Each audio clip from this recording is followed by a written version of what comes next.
محمد وعلى آل محمد كما باركت على إبراهيم وعلى آل إبراهيم إنك حميد مجيد. انزل سوا سلور نبی نمبر حدیث شریف دے 1594 نمبر حدیث مبارک. وعن جابر رضی اللہ تعالی عنہ قال سیدنا حضرت جابر رضی اللہ تعالی عنہ نے دا حدیث روایت تے اللہ پاک دی دا حضرت جابر رضی اللہ عنہ نے راضی شي. اللہ پاک دی د خپل ځان ناراضی کی. اللہ پاک دی زما او ستا او د ټول امت د طرف نه بهترینی بدلی ورکی. قال حضرت جابر رضی اللہ عنہ فرمائی سمعت رسول اللہ صلی اللہ تعالی علیہ وسلم یقول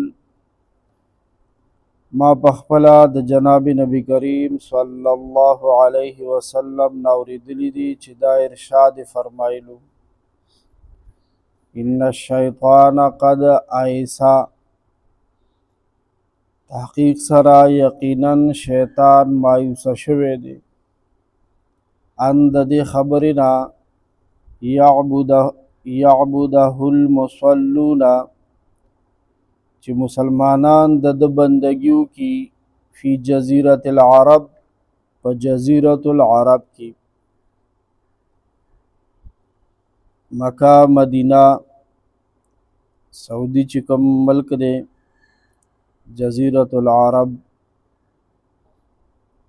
په دغه ځمکه باندې شیطان د دې خبرې نه مایوسه شوی دی چې مسلمانان د عبادتو کی یعنی بت پرستیو کی. شیطان دوباره په دغه پاک ځمکه باندې مسلمانان بیا بت پرستی ته نشي تیارولی. استاسو خیل یو خبره درته یادی بت پرستی چې ده کنه دا د نوح علیه السلام کم وخت کې چې خدای پاک پیغمبر کولو نو هغې نه لږه زمانه وړاندې بت پرستی دا پیدا شوې وه.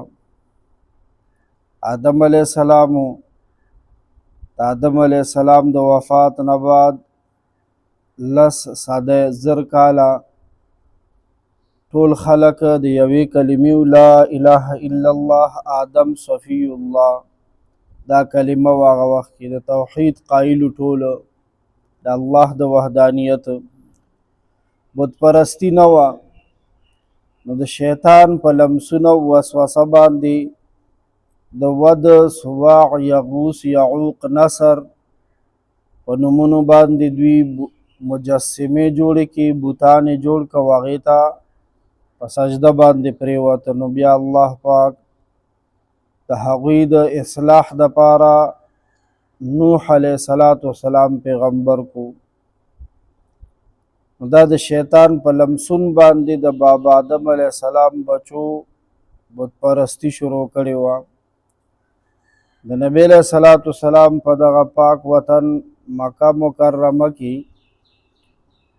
مشرکانو ابو جهل دی او د هغې ډلې لات منات عزا ایساف حبل نایله او 360 بوتان د هغې بندګي به کوله آن تر دې چې د خانه کعبې د الله پاک د کور دیوالونو ته دوی بوتان ایښي وو. صفا مروه کې بوتان ایښي وو په دغه پاکو ځایونو کې او د هغې بندګي به کوله. نبی علیه السلام محنت او دعوت او خواري وکړه. نو په دغه 23 کالو محنت کې 14 کاله مکه مکرمه کې او 10 کاله مدینه طیبه کې د خلکو په زړونو کې د بت پرستۍ نفرت پیدا شو. موحدین شپاکان خلق ته جوړ شو او بیا نبی علیه السلام په خپل لاس مبارک باندې هغه بوتان بس په چوکه به یې وهله او په خپله به د خدای قدرت سره دړې وړې کېده د کاڼي جوړ بوتان. آغا چې د بوتانو نه دغه وطن پاک شو کنه نو تر نن ټکي پورې پاک دی، الله دې پاک ساتي. او شیطان اوس د دغه پاک ځمکې په بوتانو سره او بت پرستۍ سره د پلیتولو نه مایوسه شوی دی. هغه هلته کې په دې بت پرستي نشي کولی. تاسو چې کوم بختور خلک دغه وطنونو ته تلي په خپله بیا په خپلو سترګو هم کتلي چې دغه خلق د عربو د اوس زمانه کې خو موږ ټول ګډوډ شوي یو که نه، نو هغوی کې به هم خامۍ پیدا شوي وي، عیاشۍ او فحاشۍ به پیدا شوي، عریانۍ. خو د توحید په هکله چې هغوی څومره کلک دي او د شرک نه چې د هغوی څومره نفرت دی که نه، نو نبی علیه الصلاة والسلام فرمایي چې په دغه علاقه کې شیطان د دې خبرې نه سکوټ مایوسه شوی دی چې واپس دوی بیا د بت پرستۍ طرف ته راشي، بت پرستي پې نشي کولی. نو اوس به شیطان هلته کې کم کار کوي، شیطان به اوس کومه ډیوټي کوي چې بت پرستی پې نشي کولی، شرک ته واپس کولی نشي. نبی علیہ السلام فرمائی ولیکن فی التحریش بینہم، شیطان لگیا دے د دې منځ کې فساد اچولو کوشش کوي. فساد التحریش الافساد وتغییر قلوبهم وتقاطعهم. تحریش ویلے کیږي شیطان د دې په منځ کې محنت کوي د فساد اچولو، د دوی زړونه یو بل نه اړول او په دې منځ کې قطع رحمي راوستل چې رشته داري کټ شي. یعنی لنډه خبره دا د شیطان دا محنت کوي په عربو کې چې د دوی په زړونو کې عداوت پیدا شي، کینه پیدا شي، بغض پیدا شي او دشمنی پیدا شي. د دې حدیث په شرحه کې عالمانو لیکلي دي چې شیطان هر وخت په تاک کې ناستی، په مورچه کې په انتظار کې.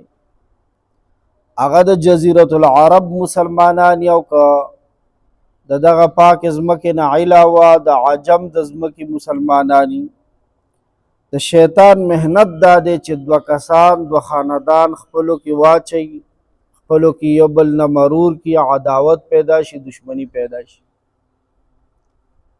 او مرګرو که مونږ او تاسو مشرانو سوچ وکړو که نه، نو په دې محنت کې شیطان په هر خونه او هر خاندان او هر مالت کې کامیاب شوی دی. څه مطلب؟ مونږ او تاسو ګورو چې کومه خوني رشته ده، خوني رشته یو د مور د طرفه د سړي خانداني که نه، ماماګان، تروریانې، نیا، نیکه، د هغې اولادونه، یو د پلار د طرفه خانداني، ترونه، تروریانې، د هغې اولادونه، نیا، نیکه. او ځینې کسان داسې دي چې که هغې واده او نکاح په پردو کې کړي که نه، نو د هغې دریم خاندان هم خپل شوی دی. نو درې خاندانونه رشته لرو مونږ او تاسو او ګاونډ لرو. او جبرائیل علیہ السلام د اسمان نه په 23 کالو کې نبی علیہ السلام له څو ځل راغلی دی؟ 36,000 ځل. او هر ځل که نوی حدیث او نوی آیت راوړی دی نو سی ورته ویلی دي د رشته دارۍ خیال ساته، د ګاونډي خیال ساته او د مسواک خیال ساته.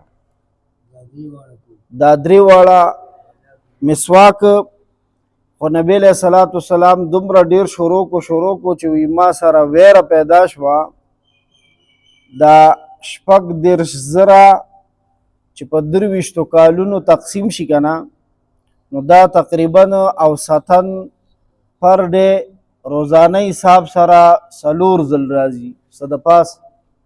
یعنی گویا په 23 کالو کې روزانه جبرائیل علیہ السلام 4 ځلې د اسمان نه راغلی دی، روزانه 4 ځل، روزانه 4 ځل په 23 کالو کې.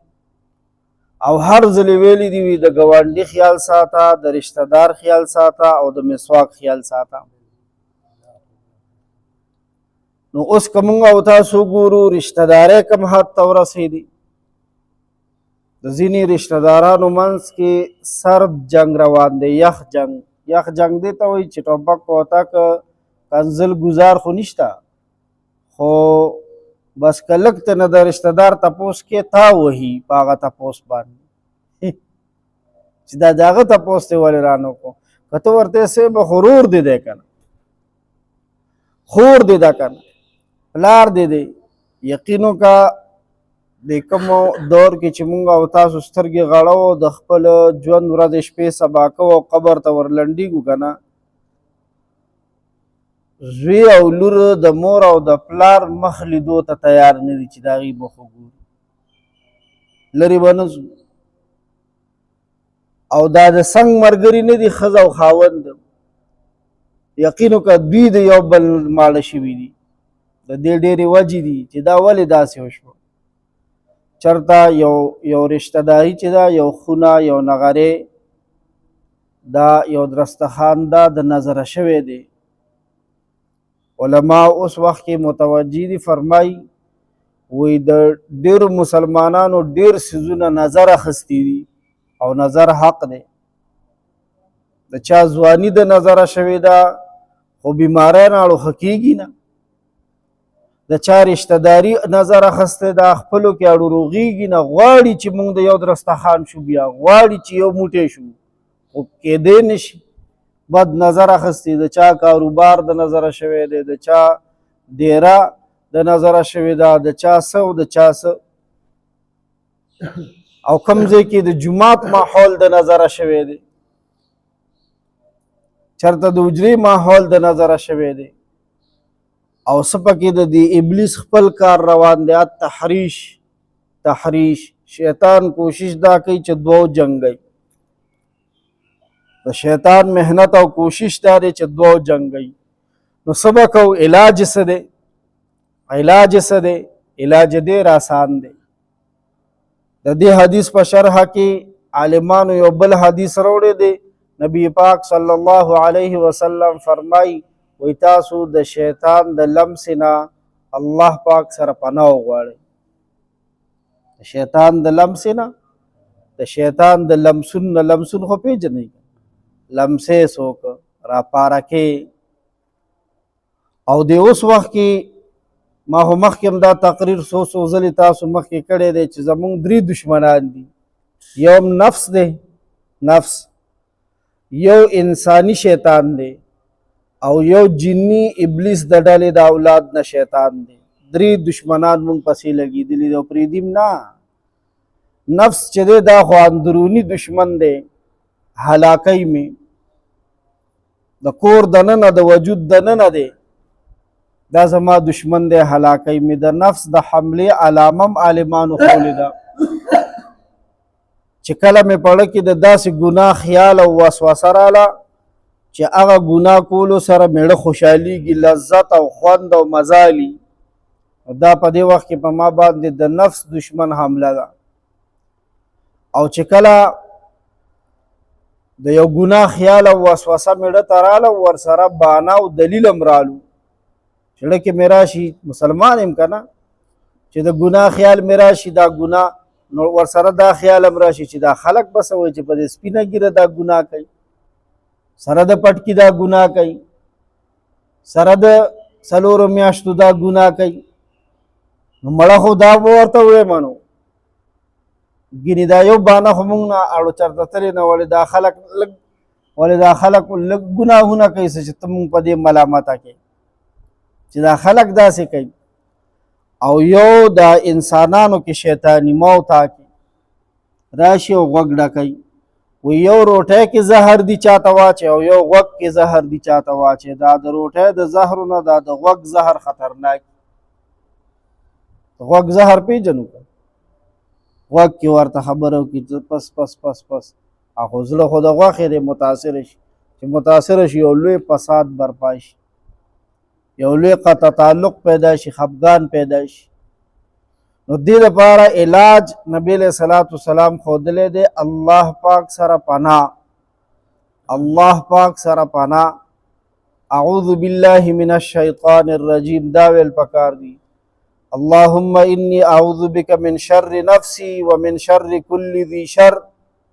دا دعاګانې ویل پکار دي. ګینې په عربی کې چاله نه ورځي، پښتو کې خدایه د شیطان د شرارت نه مې بچ کا، یا الله د نفس د شرارت نه مې بچ کا، یا الله په بني آدمانو کې چې کم شیطانان دی او لګا خطاکۍ می خدایه دغه شیطانانو نه مې بچ کی، یا الله شیطانانو نه مونږ بچ کی یا ارحم الراحمین ذوالجلال والاکرام.